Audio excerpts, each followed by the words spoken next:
오늘 본문은 엘리야가 시돈 땅 사르밧 과부를 만나 병의 기름과 통의 가루가 없어지지 않는 기적을 행하고 난 이후에 나타나는 급작한 상황을 기록하고 있습니다.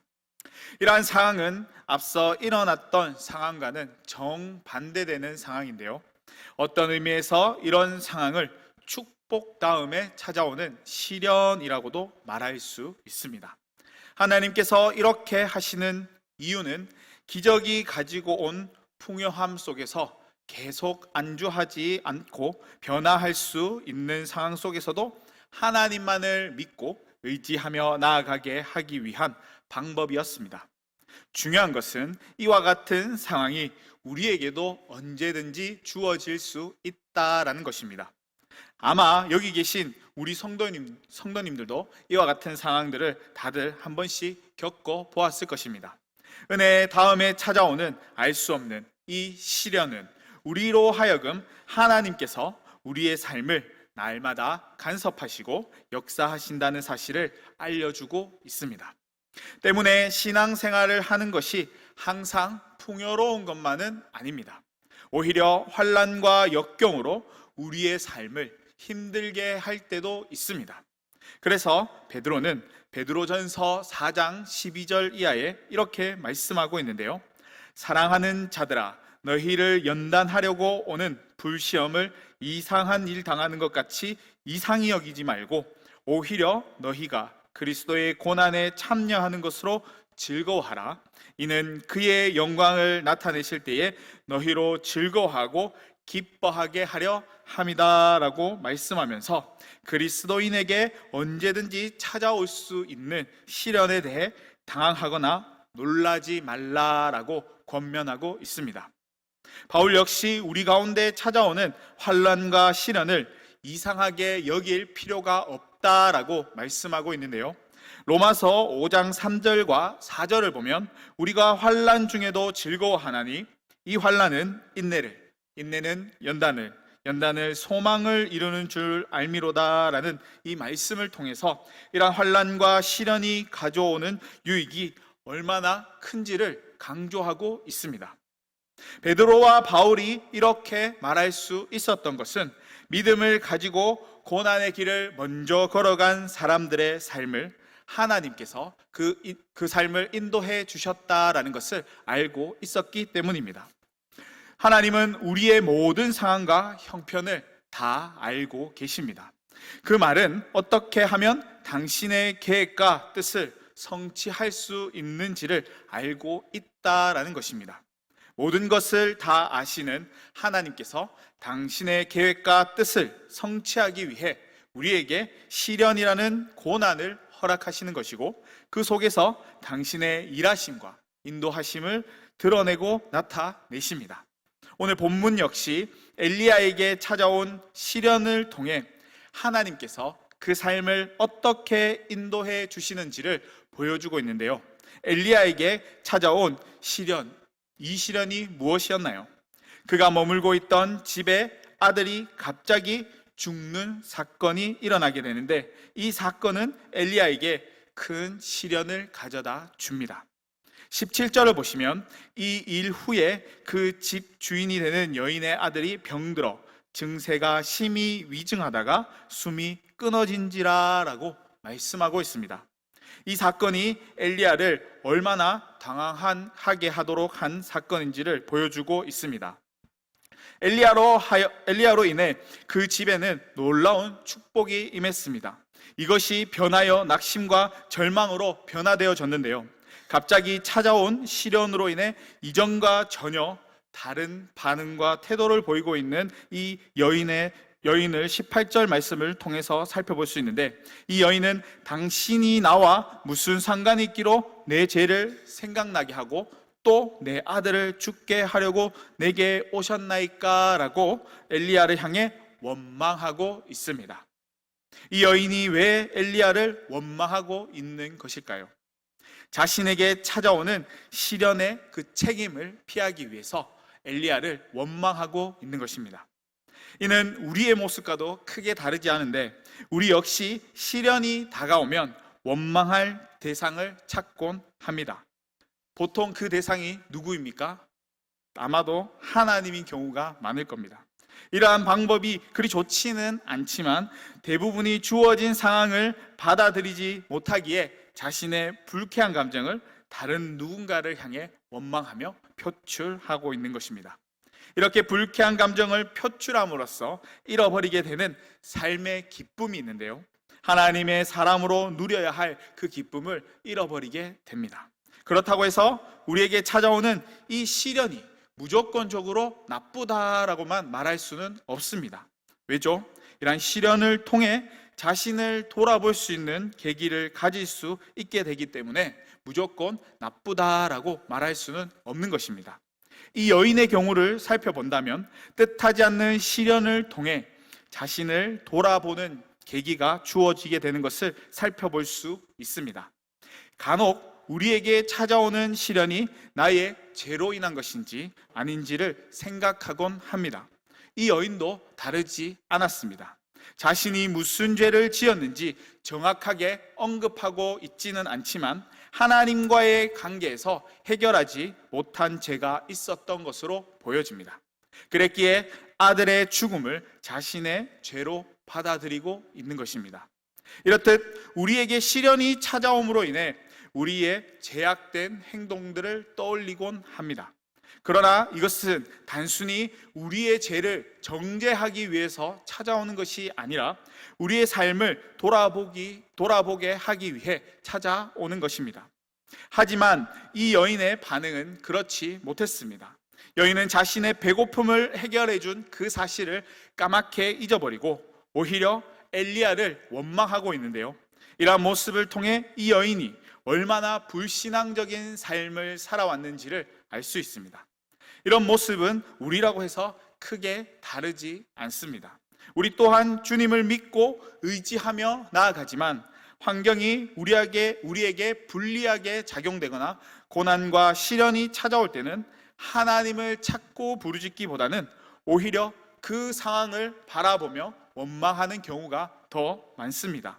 마치 광야에서 하나님을 원망한 이스라엘 백성들과 같이 하나님을 원망하곤 합니다.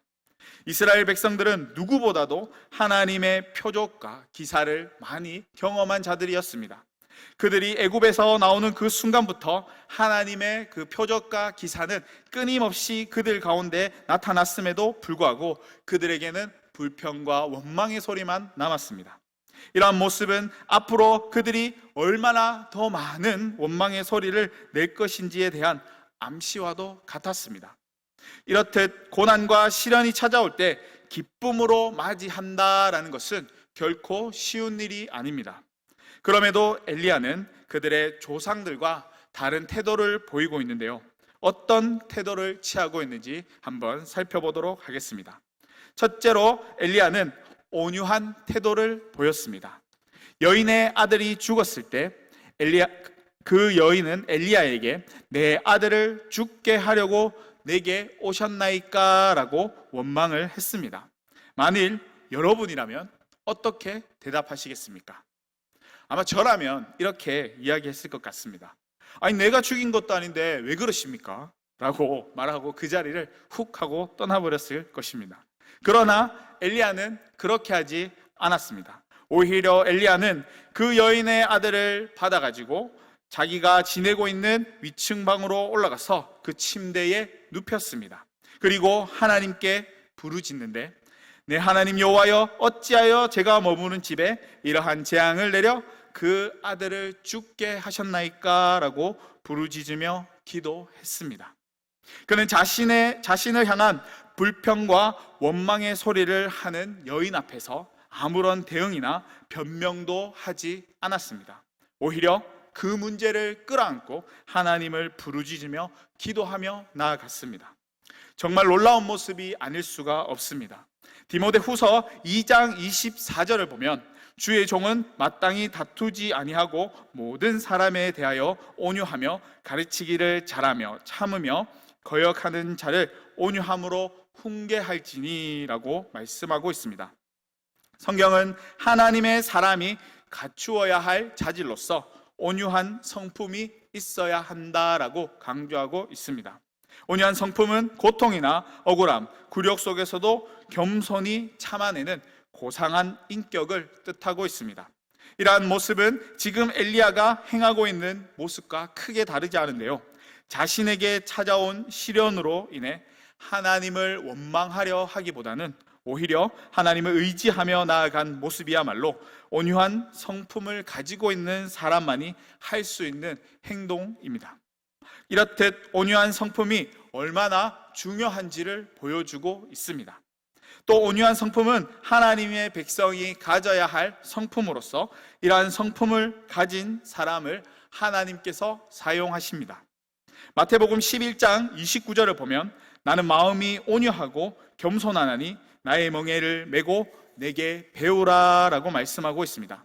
이와 같이 하나님은 마음이 온유하고 겸손한 사람을 쓰신다라는 것을 알 수 있습니다.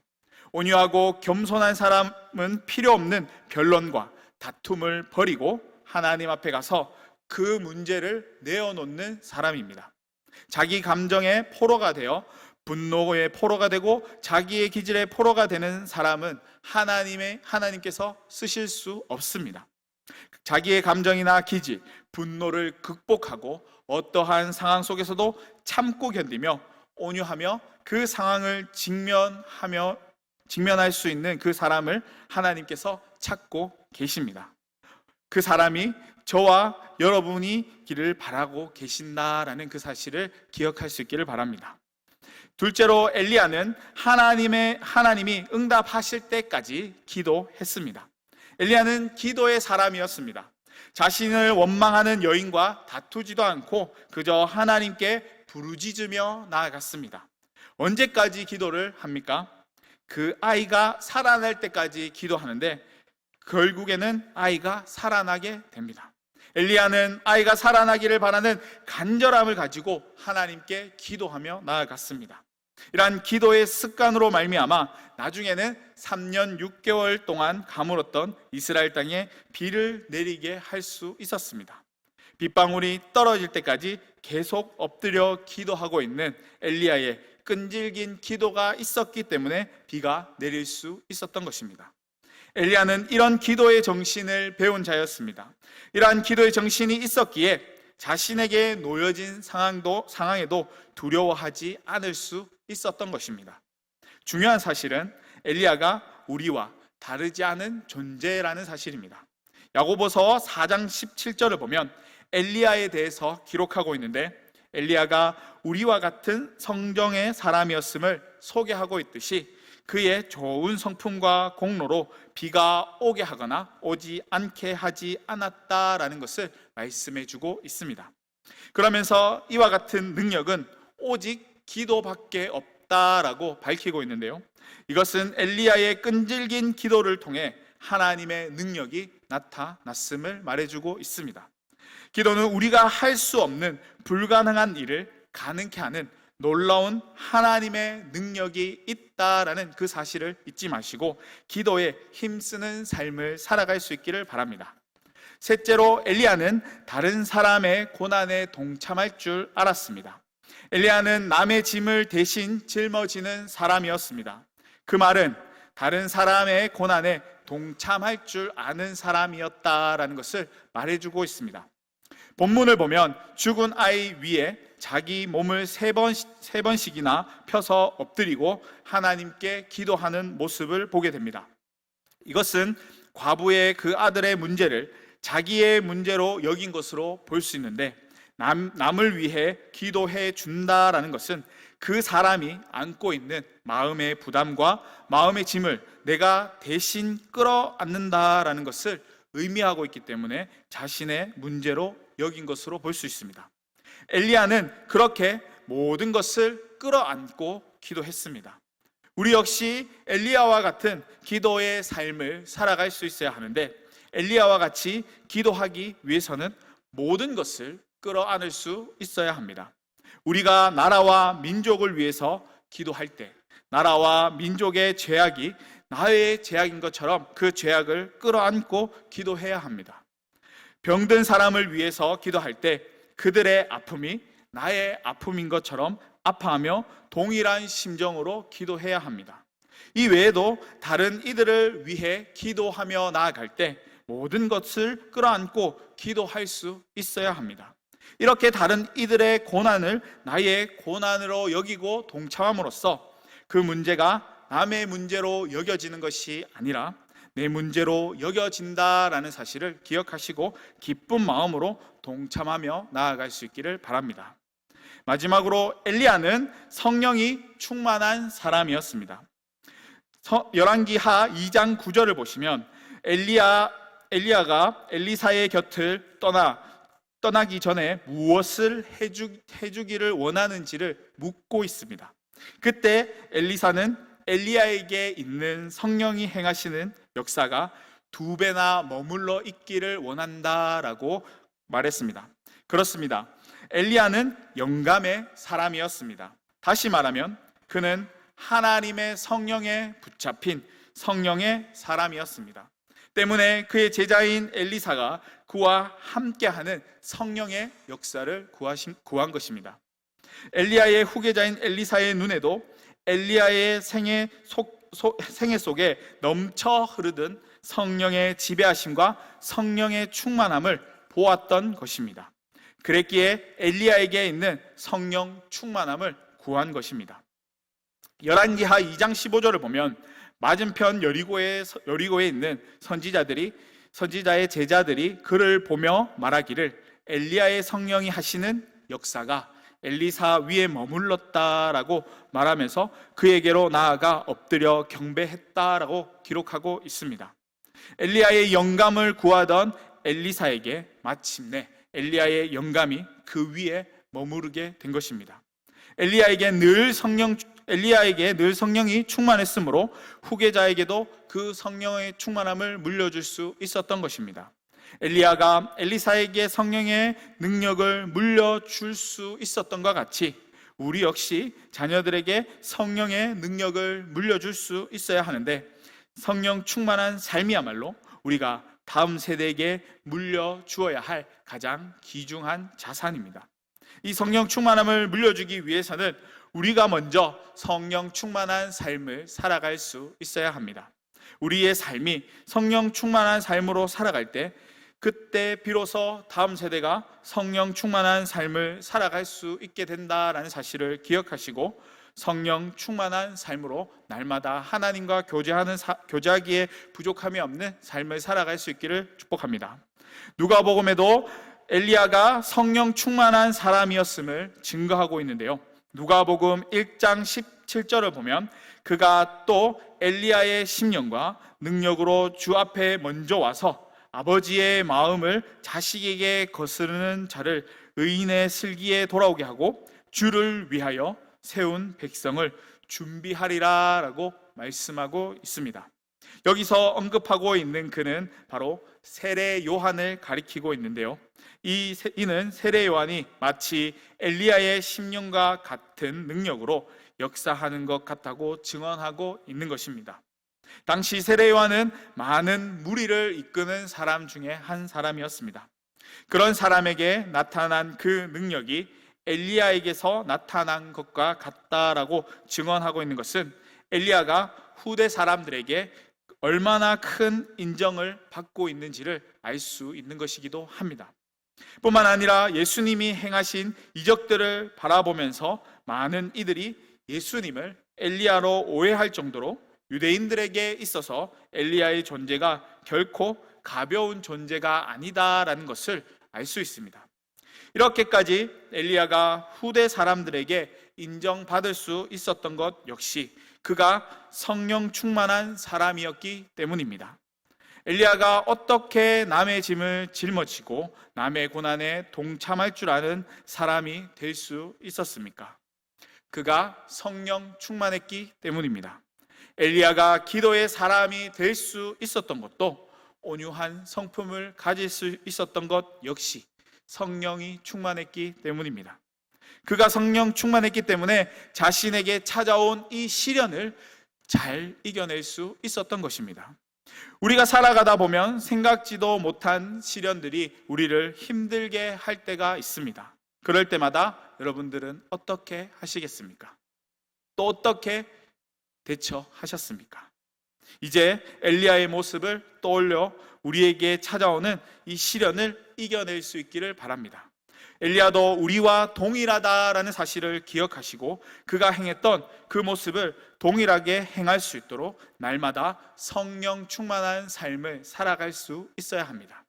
무엇보다도 우리에게 찾아오는 시련이 우리의 연약함을 드러내기 위해서 찾아오는 것이 아니라 우리 삶에 거하시는 성령을 드러내기 위한 것이다 라는 사실을 기억하시고 다가오는 시련과 고난 속에서도 엘리야와 같은 반응으로 나아가는 저와 여러분의 삶이 될 수 있기를 소망합니다.